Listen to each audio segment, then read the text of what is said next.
from Canonsburg, Pennsylvania. It's a suburb of Pittsburgh, Republican. I know voted it. for President Trump. Thank you, George. Thank you, Mr. Vice President. You stated that anyone making less than $400,000 will not see one single penny of their taxes raised. That's right. But also state that you are going to eliminate the Trump tax cuts. The Trump tax cuts reduces taxes for the majority of workers. I would argue not enough. What is your plan for either extending the tax cuts for the middle class or creating a new plan that further reduces those taxes? I carry this card with me. When I said the Trump tax cuts, about $1.3 trillion of the $2 trillion in his tax cuts went to the top 1/10 of 1%. That's what I'm talking about eliminating, not all the tax cuts that are out there. And by the way, if you just take a look, we reduced the corporate tax rate from 35%, and Democrats and Republicans who were in office thought it should come down to 28%. He reduced it to 21%. You have 91 out of the Fortune 500 companies not paying a single solitary penny. If you raise the corporate tax just back to 28%, which is a fair tax, you'd raise $1.3 trillion by that one act. If you made sure the people making over 400 grand paid what they did in the Bush administration, 39.6%, you would raise another, it goes up to, let me get you the exact number here, about another $92 billion. So you can raise a lot of money to be able to invest in things that can make your life easier, make you change your standard of living by making sure you have affordable health care, by making sure you're in a situation where you're able to send your kid to school, and if you have a student debt, you can deal with it, making sure that your home, you can pay your mortgage. You got 20 million people right now.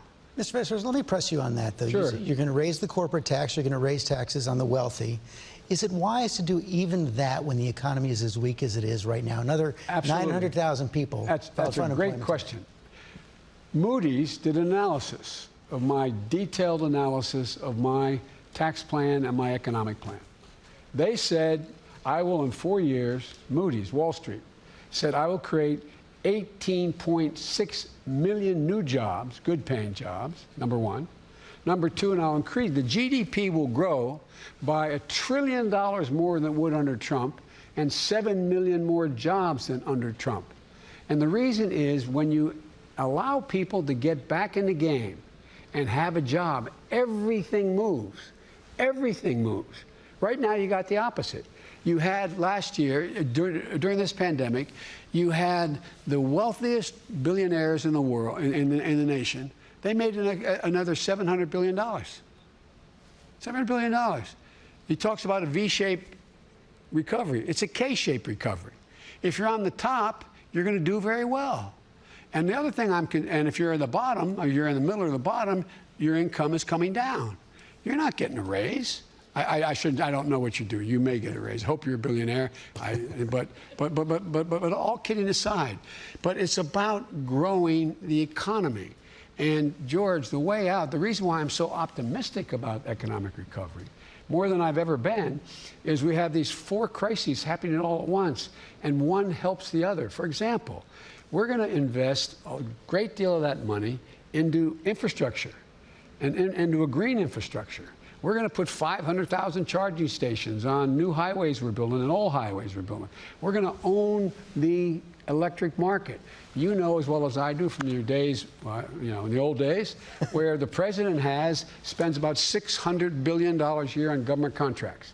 Everything from making sure they have aircraft carriers to automobile fleets for in the United States.